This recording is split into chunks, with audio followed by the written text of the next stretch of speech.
steak and hungry for kill. Just give me a big helping of mini hooktails. Batten down the hatches, we're about to set sail on another adventure. Mini hooktails.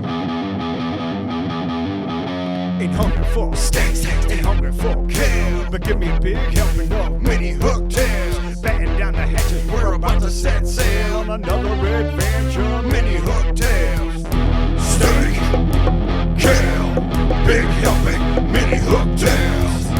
Hatches, set sail, mini hooktails.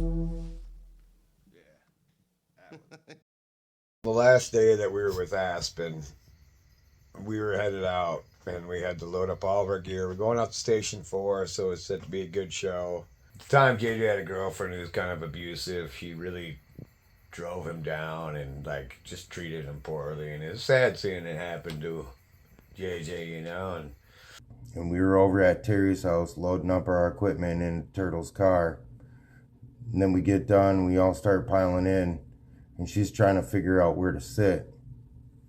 And Turtle's like, "Oh, you're not going." And then we all sat there in horror waiting for her reaction. All loaded up, ready to go, and I just turned to this girlfriend, this dictator of a girlfriend. I said, "Look, you're not coming with us."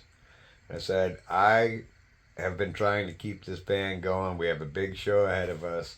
You depressed the hell out of JJ, and I'm just not having any part of it. So you're staying here. You're not coming to the show with us." Man, the fucked up thing, she didn't even say nothing. Turtle gave her this big spiel about how she fucking ruined the show and he didn't want her bringing the fucking bad vibes to this show, and she stood there and took it. And then she was like, "Oh, I respect that," and just fucking got in her car and left. It was amazing. Thank you, Turtle. And I was just blunt, straightforward. I wasn't mean, but I was blunt and straightforward, and she was so floored by the whole thing. She just nodded her head and she said, yeah, I can respect that. Terry and JJ didn't say a fucking thing the whole time. They didn't say anything until we got like a block away. And then we all burst out into laughter, and it was just a good moment. Finally, the tyrant had been brought down. Here we are at Station 4. We're unloaded. Got my drum table set up. We're ready to go. They gave us a time. And then after we're chilling for a while, they came up to us and were like, yeah, we didn't realize this was a all ages show, so it closes earlier and you guys are cut. And they bumped us.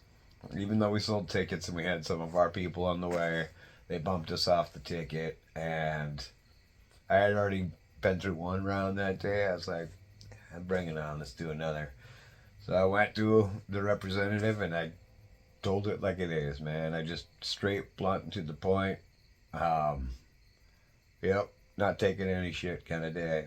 And we packed up our shit and we started driving, and we're like, what the fuck should we do? We're in St. Paul, and it was a Sunday, and you couldn't buy beer in Minnesota at the time, so we're like, fuck it, let's go to Wisconsin and get some beer. And on the way, we saw Aspen State Park, so we went and got some beer, and then we rolled back to that state park. And we bought a few 40s. We went to Aspen State Park, and we hiked around, we giggled, we drank our 40s, and just had an excellent bonding experience. The most significant part of that night was not being cut from the show or leaving the girl behind.